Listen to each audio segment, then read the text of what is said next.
오직의 신앙을 소유하고 있으면은 오직의 응답이 옵니다. 어떤 흉년이든지 간에 하나님은 구원의 역사를 가지고 세계를 움직이기 때문에 현장에는 구원받을 사람이 있기 때문에 순교를 이끌어 가십니다. 식분도 중요하지만은 예배가 얼마나 중요하냐. 우리가 은혜 못 받으면은 내가 아무리 좋은 계획을 가지고 있고 하더라도 그걸 할 수가 없습니다. 그래서 주님은 제자들에게 예루살렘 떠나지 말아라. 아버지 약속하신 것을 기다려라. 오직 성령이 너희에게 임하시면 너희가 권능을 받고 땅끝까지는 내 증인이 되리라 약속을 하셨습니다. 이 땅에는 언제든지 문제가 많습니다. 절대 언약을 안 붙들면은 절대 여정 안 걸어가면은 주저앉기 쉽습니다. 수많은 사건, 핍박, 환란이 있었습니다. 그러나 기독교는 진짜 예수 믿는 오직 신앙 가진 사람들 때문에 이 복음을 들고 또 우리도 오직으로 걸어가게 되는 겁니다. 주의 길을 준비한 세례 요한이 실제적으로 이 시대는 굉장히 어두운 시대였었습니다. 선지자가 없고 하나님의 계시가 끊어져 버렸습니다. 400년 만에 세례 요한이 등장해서 회개를 선포했습니다. 후회는 회개가 아닙니다. 단지 과거 자신의 잘못된 결정이나 행동으로 인해 괴로워할 뿐 중심의 변화는 없습니다. 회개는 후회에 머물지 않고 하나님 앞에서 미래적으로 결단하고 세상 좋아서 세상 방향 맞춰 가다가 하나님께로 돌아오는 것을 말합니다. 우리는 구원의 서정을 보면서 회개가 뭔지를 제대로 결론 내야 되겠습니다. 첫 번째가 소명입니다. 하나님이 부르지 않으면 절대 우리는 하나님을 알 수 없습니다. 전적 타락한 아담에게 하나님이 아담아 하고 부르십니다. 열심히 하나님 섬긴다 했는데 네가 왜 나를 핍박하느냐 사울아 사울아 부르셨습니다. 구원받는 데는 반드시 하나님이 우리를 부르십니다. 그리고 하나님이 성령으로 우리를 깨우치고 새롭게 중생시키십니다. 우리 힘으로는 절대 할 수 없는 하나님이 깨닫게 하시는 마음, 후회하는 것이 아니라 내가 정말로 죄인이었구나라는 것을 깨닫고 돌이키는 것을 회개라고 말합니다. 이렇게 믿고 영접할 때에 하나님은 우리를 칭의하십니다. 의롭다 하신 이후에는 우리의 신분을 바꾸는데 우리를 양자 삼게 되는 것입니다. 하나님의 자녀로 삼고 하나님 나라를 유업으로 받게 되는 것입니다.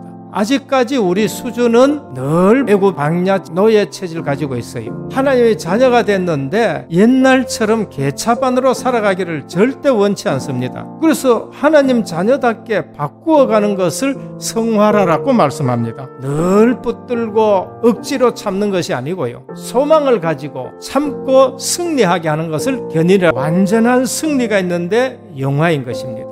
결국 우리가 주님처럼 변하게 되는 것을 말씀합니다. 복음이 없어가지고 죽어가는 현장에 진짜 어디에 빠져 있는가 알고 종교생활 그만하고 구원받아라라고 그렇게 선포하는 것입니다. 하나님의 음성이 끊어지면 얼마나 무서운가 하는 것을 세례 요한이 나오면서 우리에게 말씀합니다. 오늘 이 시대도 지금 종교개혁 500년 지났는데 교회가 어디로 가느냐 알고 진정한 예배를 드려야 될 것 같습니다. 하나님이 생육하고 번성하고 땅에 충만하고 정복하고 다스리는 하나님 나라 건설을 주신 것입니다. 근데 이 언약을 놓치고 마귀의 종살이를 하고 있는 겁니다.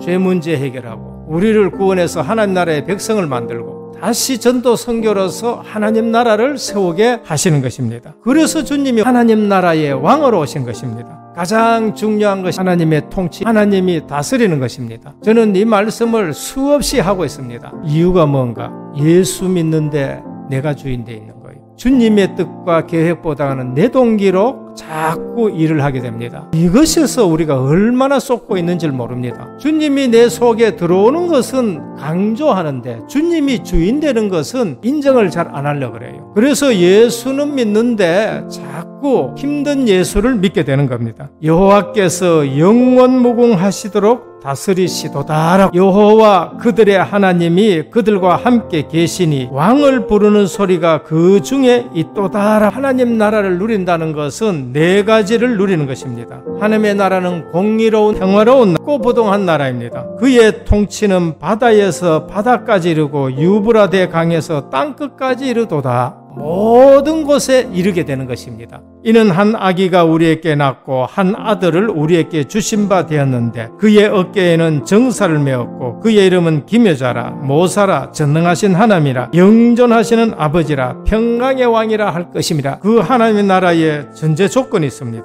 때가 찼고 하나님 나라가 가까웠으니 회개하고 복음을 믿어라 라고 말씀합니다. 영접하는 자, 곧 그 이름을 믿는 자들에게는 하나님의 자녀가 되는 권세를 주셨다는 것입니다. 신앙이 천국 열쇠임을 우리에게 말씀합니다. 다시 오실 하나님 나라 어떻게 준비하느냐? 세례 요한의 자세로 준비합니다. 나시대로 살았습니다. 마음이 변하지 않는다는 걸 말합니다. 대강 살아서는 안 된다는 것을 말씀합니다. 늘 138을 붙드셔야 돼요. 광야에서 생활했습니다. 사람 중심 아닌 하나님 중심을 체험한 거예요. 예루살렘에 대제사장들 많이 있습니다. 그런데 거기를 떠나서 광야에 지금 와가 있습니다. 그때가 굉장히 중요한 시간입니다. 예수님이 광야 생활하셨습니다. 마귀가 3번 시험하는데 전적 하나님 중심으로 깊은 기도 속에 들어갔었습니다. 이에 일어나 먹고 마시고 그 음식물의 힘을 의지하여 40주 40야를 가니 하나님의 산 호렙에 이르니라. 세례 요한의 자세입니다. 회개하라 독사의 자식들 낳기지 외쳤습니다. 말씀 사역의 생명건 메시지를 선포하고 있습니다. 스데반도 진짜 메시지를 해버렸어요. 그러니까 종교인들이 돌을 들고 던지는 거예요. 오늘 우리는 대강 사역해서 안 됩니다. 교회에 지금 복음이 없어지는 시대가 되어버렸습니다. 욕을 얻어먹더라도 오직 복음 전해야 됩니다. 신들매 들기도 감당 못하리라. 말씀 들었을 때는 담대했지만은 사역에 있어서는 매우 겸손한 것을 말씀합니다. 우리는 237 빈 곳을 준비해야 됩니다. 지교회를 계속 세우면서 해외의 영적 통신망을 성전 시스템을 세우는 겁니다. 치유의 빈 곳이 있습니다. 우린 영적 의사들을 살리는 치유 시스템을 세워나가야 되는 겁니다. 서밋의 빈 곳을 세워야 됩니다. 삼중직 대사로 재앙을 막는 일들을 해야 됩니다. 원래 주신 메시지를 붙들고 주의 길을 준비하는 저와 여러분 되시기를 주님의 이름으로 축원합니다.